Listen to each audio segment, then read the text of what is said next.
تو یہ سب سے بڑے اللہ کے ولی ہوتے. تو مان لو رابعہ بصریہ رحمۃ اللہ علیہا نے یہ فرمایا کہ ہواؤں میں اڑنا ولایت کی نشانی نہیں ہے، پانی پر کھڑے ہو کر نماز پڑھنا ولایت کی نشانی نہیں ہے. ولایت کی نشانی، سب سے بڑی نشانی یہ ہے کہ انسان کی زندگی سنتوں پر ہو،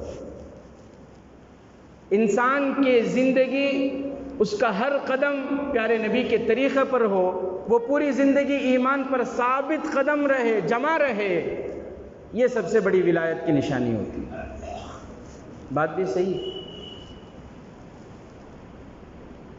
لوگوں کی طرف سے تانے آتے ہیں، لوگوں کی طرف سے باتیں ہوتی ہیں، لیکن اس کے باوجود لوگ بولتے ہیں پہلے نمازاں سب چھوڑ کو پیلے کو یہاں وہاں پڑے رہتا تھا، اب نمازاں شروع کرے. پہلے چڈی پہن لے پھرتا تھا، اب کیا کہ جبہ شریف ذرا پہننا شروع کرے. پہلے ایسا کرتا تھا ویسا کرتا تھا، اب حج کر لے آ گئے. پہلے داڑھی نہیں سج پھرتا تھا، اب داڑھی رکھ لے کو بڑا بزرگ بن گا.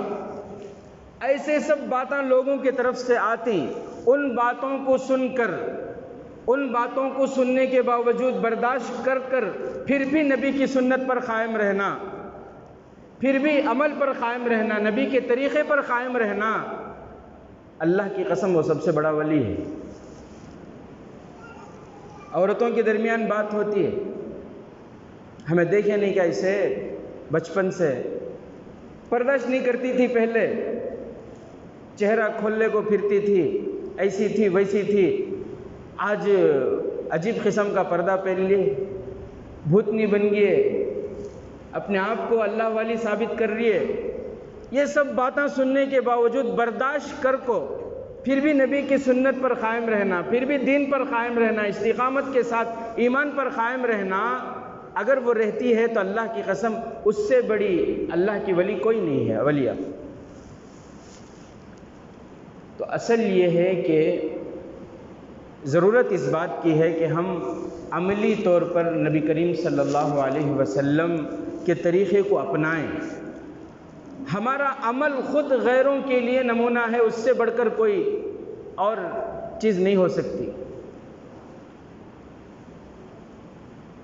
آپ کو معلوم ہے افغانستان میں 20 سال تک جو سپر پاور ہیں ان کا کنٹرول رہا. طالبان کے بارے میں میڈیا والوں نے جو بتایا وہی دنیا والوں کو معلوم ہے. بہت سارے حقائق ایسے ہیں جو میڈیا والے نہیں بتائے، کیونکہ میڈیا کس کے قبضے میں ہے وہ آپ جانتے ہیں. بہت سارے انگریزی رپورٹر جو وہاں گراؤنڈ رپورٹ کے لیے پہنچے تھے، آپ پوری تاریخ اٹھا کر دیکھیں، آپ کو معلوم ہوگا ان 20 سالوں میں جتنے بھی انگریز رپورٹر وہاں پہنچے ہیں ان میں سے 75% رپورٹر وہ ہیں جو وہاں سے آنے کے بعد ایمان میں داخل ہو گئے، وہاں سے آنے کے بعد اسلام میں داخل ہو گئے.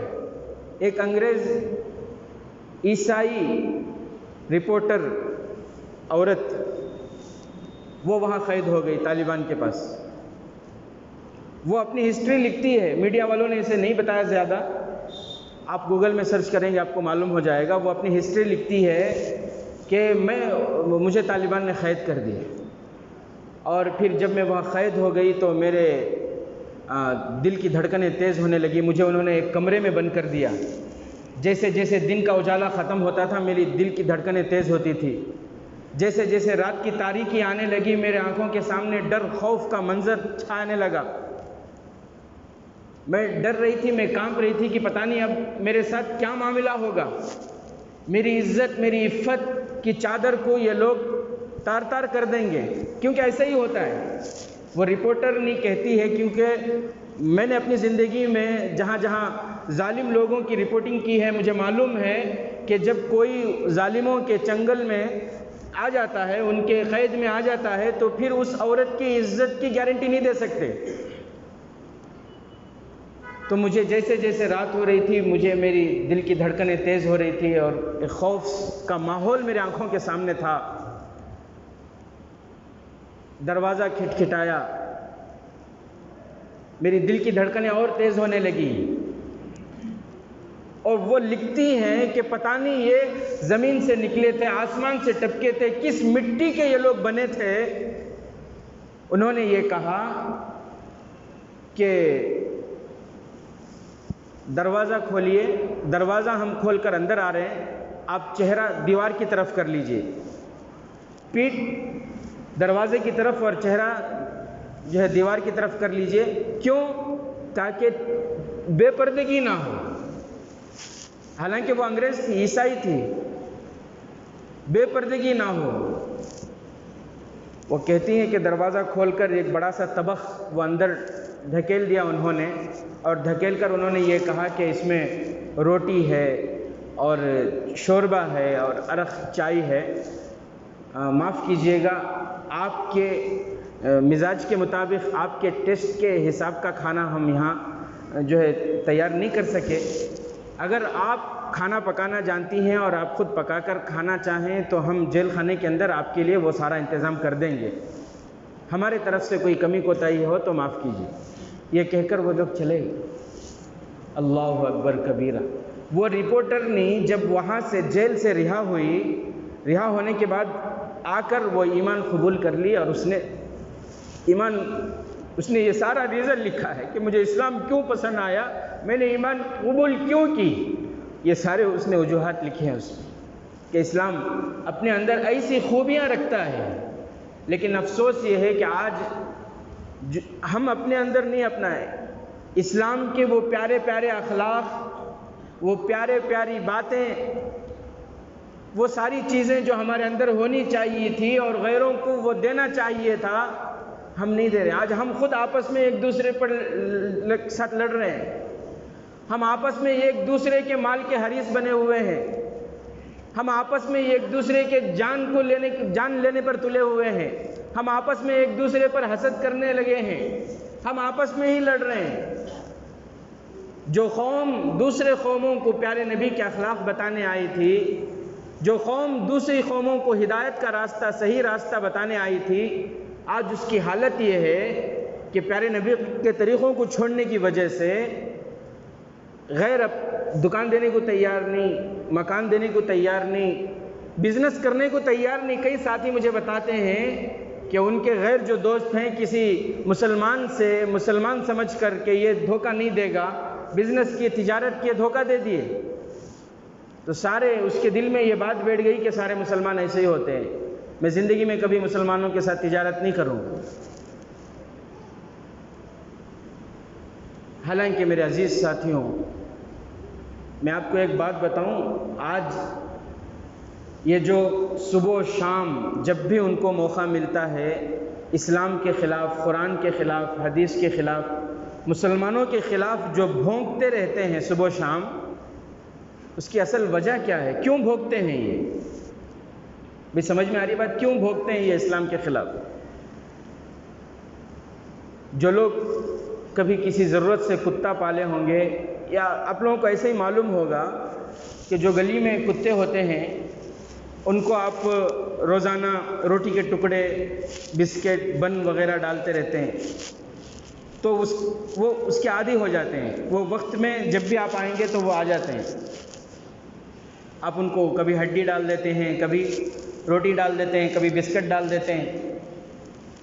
خدا نہ خواستہ اگر وہ اس کے اوپر فاقہ آ گیا اور اس نے کتے کو ڈالنا چھوڑ دیا، کتے کی طرف سے توجہ ہٹا لی، اس کی طرف سے جو ہے بالکل اس کا خیال ہی نہیں کیا، تو کچھ دنوں کے بعد وہ کتا پھر بھونکنے لگتا ہے۔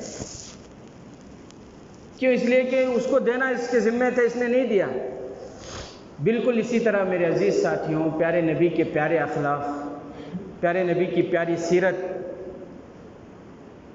ایمانداری، وفاداری، سچائی، یہ ساری چیزیں جو غیروں کو دینا تھا وہ ہم نہیں دیے، جس کی وجہ سے گجرات کا واقعہ، مظفر نگر کا واقعہ، ابھی قریب میں تریپورہ کا واقعہ، یہ سارے واقعات پیش آتے ہیں۔